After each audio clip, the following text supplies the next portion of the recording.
Hello everyone, welcome to crack UPSC with Aditya. अभी तक हम लोगों ने जियोमॉर्फोलॉजी की जितनी भी क्लासेस की हैं उसमें हम लोगों ने अर्थक्वेक तक फिनिश कर लिया था।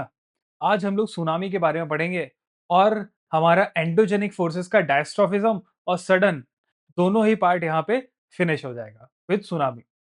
और इसके बाद नेक्स्ट क्लास से हम लोग एक्सोजेनिक फोर्सेस की बात करेंगे। फिर हम लोग लैंडफॉर्म्स वगैरह के बारे में, मतलब वेदरिंग हो गया, मास वेस्टिंग हो गया, इरोजन हो गया, देन टाइप्स ऑफ लैंडफॉर्म, इन सारी चीजों की बात करेंगे। तो let's start with tsunami. Tsunami, पहले हम लोग समझते हैं कि ये जो सुनामी वर्ड है इसका क्या मतलब है। तो सुनामी वर्ड में जो ये सु है एंड नामी, ये दो अलग अलग वर्ड्स हैं, इन दोनों को मिला करके सुनामी बना दिया गया है। These are Japanese words. सू का क्या मतलब होता है? सू मीन्स हार्बर,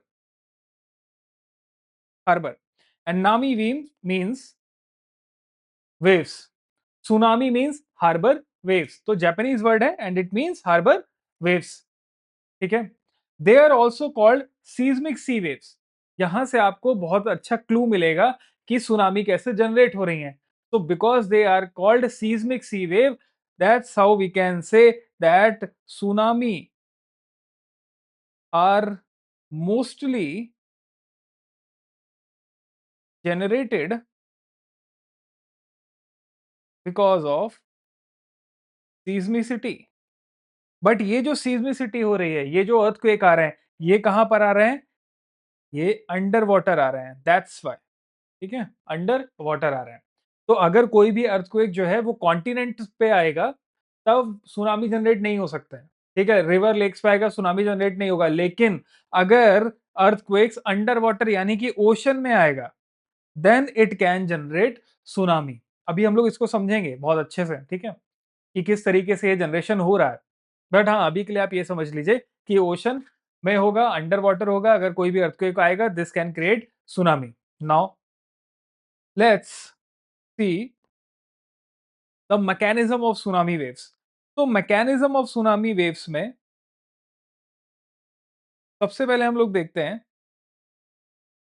कि ये सुनामी वेव्स कैसे जनरेट होते हैं। तो first we will be studying the initiation, how they are generated, how they are initiated। tsunami waves कैसे initiate होती हैं? तो first thing, tsunami waves you can write down as well। tsunami waves are generated or you can say caused by sudden vertical displacement of water। ये line आपको याद रखनी है। तो कहीं पे भी अगर sudden vertical displacement of water होगा वो सुनामी क्रिएट कर सकता है। वाटर डिस्प्लेस होना चाहिए, वर्टिकल होना चाहिए। हॉरिजॉन्टल डिस्प्लेसमेंट तो हम देखते ही रहते हैं, होता रहता है। हॉरिजॉन्टल डिस्प्लेसमेंट कैसे होता है? ओशन में करंट होती है, करंट में क्या हो रहा है? वाटर हॉरिजॉन्टली मूव करके एक जगह से दूसरी जगह जाता है। बट क्या ये सुनामी क्रिएट कर सकता है? नहीं, बिल्कुल नहीं कर सकता है। तो what can create tsunami waves? It is sudden vertical displacement of water, not horizontal. ये लाइन आपको याद रखनी है, that is the most important line. Now this vertical displacement of water can be caused by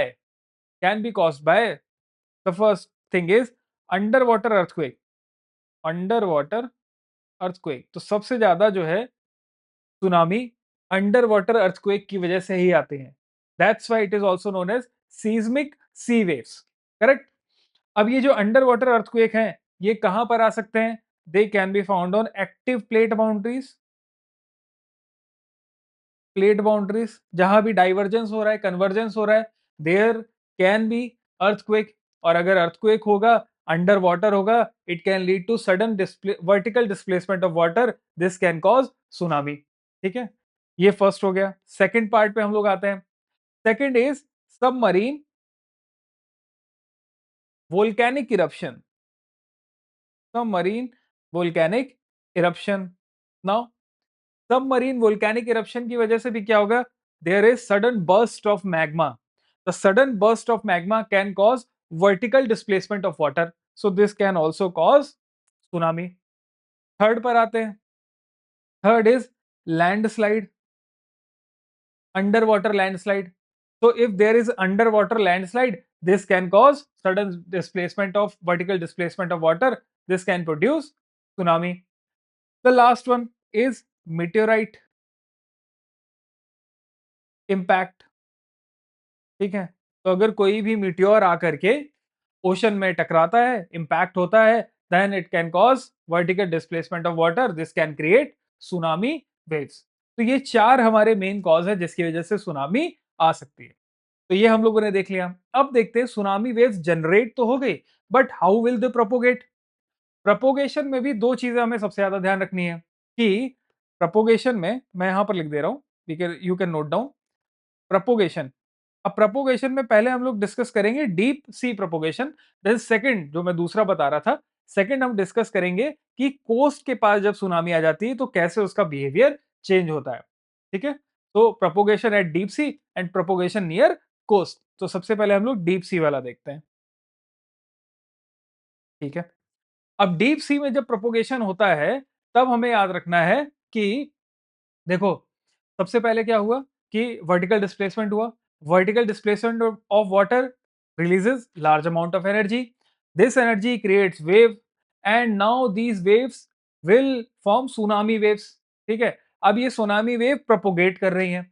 अब जब ये deep sea में propagate करते हैं, now they have very long wavelength, very long wavelength. Second thing, they have very high speed, they have very high speed. ठीक है, speed high से क्या मतलब है, it can be as high as 500 kilometre per hour या उससे ज्यादा भी हो सकती है। ठीक, about 500 kilometre per hour. Third thing, low wave, long wavelength हो गया, हाई स्पीड हो गया, then low amplitude, low amplitude. So amplitude is very low, it can be as low as 1 metre और हाफ मीटर, बहुत ही कम इसका amplitude रहेगा। तो आप यहां पर देख सकते हैं। ठीक, यहां पर अब आपको दिखाई दे रहा होगा, यहां पर जब आप डीप सी में देखेंगे, आप यहां बस यहां तक नोटिस करिएगा इन दोनों के बीच में, तो आप देखिए कि इसका जो वेवलेंथ है वो कितना ज्यादा है। Wavelength is too much.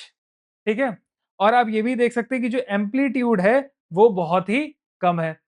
ठीक, तो डीप सी में क्या होता है सुनामी वेव्स का, amplitude is low, wavelength is long and the speed is high. Correct. ठीक है, then now comes the impact of shoaling. तो प्रोपोगेशन डीप सी देख लिया, थर्ड पे आते हैं हम लोग, shoaling. Now we will see what happens in shoaling. Shoaling में क्या होता है, शोलिंग का मतलब क्या होता है वो समझते हैं।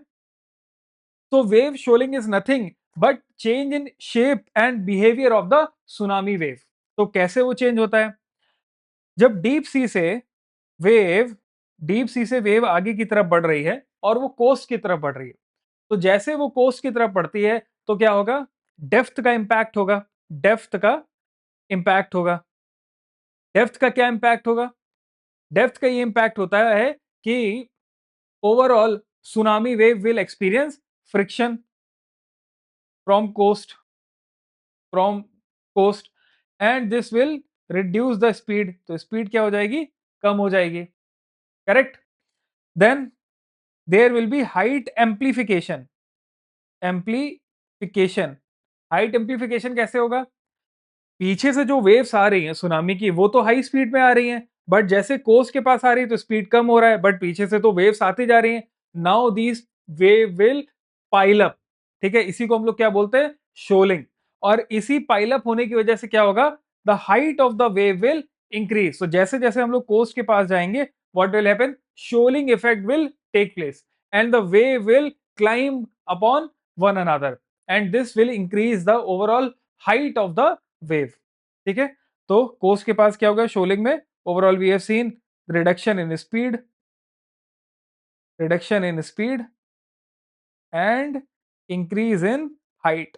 और I can say increase in amplitude, एक ही बात होगा, हाइट और एम्पलीट्यूड सेम चीज है, तो दोनों में से मैं कुछ भी लिख सकता हूं। ठीक है, सो इस तरीके से जो है हमारी सुनामी वेव्स ट्रेवल करती हैं। Now what will happen at last, the tsunami wave will impact the coastal area, they will devastate the coastal area. Correct?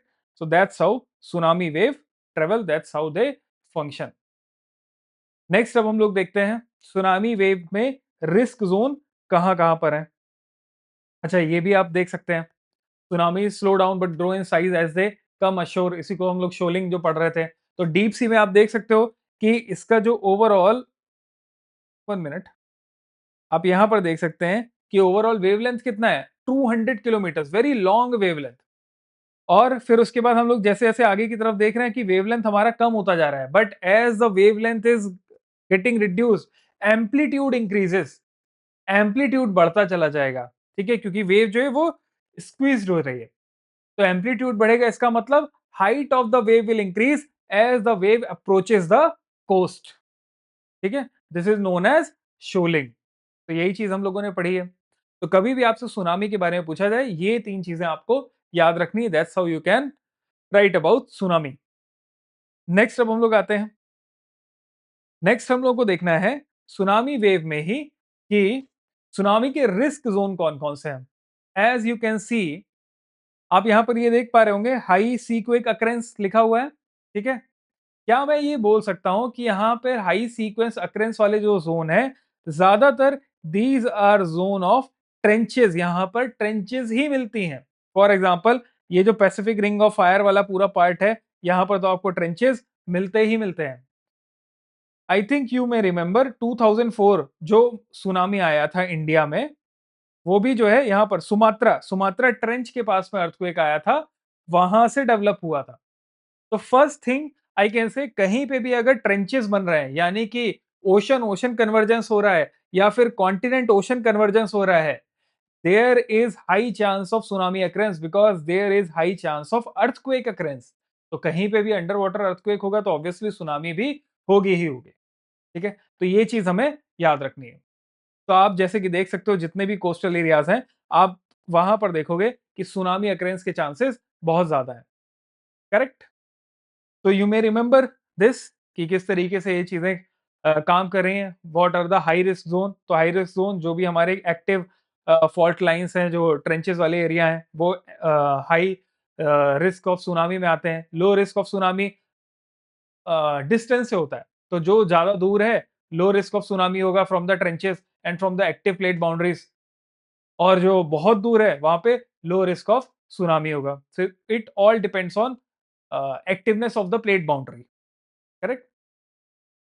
Okay, so these type of question can be asked in tsunami. I think 2025 में भी UPSC ने एक mains का question पूछा है tsunami पर, same question ही है। आप इसको पढ़ करके इस लेक्चर के थ्रू उसको आंसर कर सकते हैं। Not very difficult question, I can से।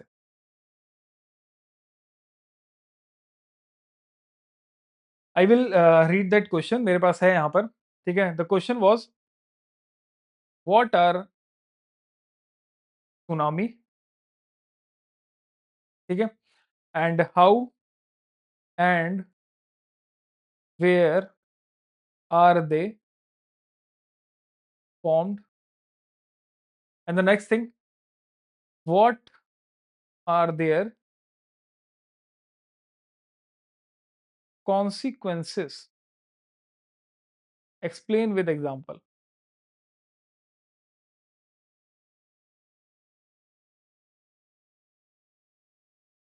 ठीक है, तो I think you can write this question very well. What are tsunami बता सकते हैं आप, how and where are they formed ये भी आप बता सकते हैं, what are their consequences, I hope you know. आप 2004 इंडियन ओशन सुनामी का एग्जांपल लेकर के कॉन्सिक्वेंसेज को बता सकते हैं। तो I think this is a fairly easy question.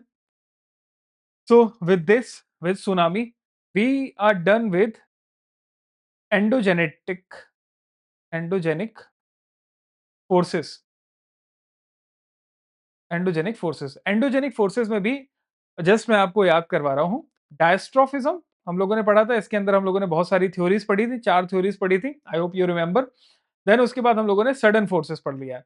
तो इन दोनों को करने के बाद में हमारा एंडोजेनिक वाला पार्ट कवर हो गया है। अब नेक्स्ट क्लास से हम लोग पढ़ेंगे एक्सोजेनिक फोर्सेस के बारे में, एक्सोजेनिक फोर्सेस के बारे में। और एक्सोजेनिक फोर्सेस में हम लोग वेदरिंग, इरोजन और मास वेस्टिंग को कवर करेंगे। ओवरऑल हमारा डेन्यूडेशन प्रोसेस जो है और फिर उसके बाद हम लोग लैंडफॉर्म्स वगैरह भी एक्सोजेनिक फोर्सेस के अंदर ही कवर करेंगे। Okay, so stay tuned for the rest of videos and please do share, like and subscribe these videos. Thank you very much.